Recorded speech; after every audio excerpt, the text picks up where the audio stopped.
It may be that you have an investment, or sometimes I call them a passion in pot three, that you're able to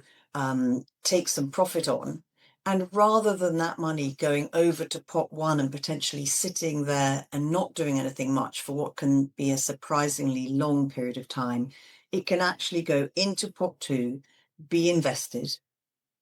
and drive what I call sleep well returns. Equally, you might think you've got too much in pot one anyway, and you'd like to find a place to let it hum away, have a set of professionals manage that money on your behalf until you find another passion for pot three, in which case you can then move that money over to the third pot. The key is to have a blend.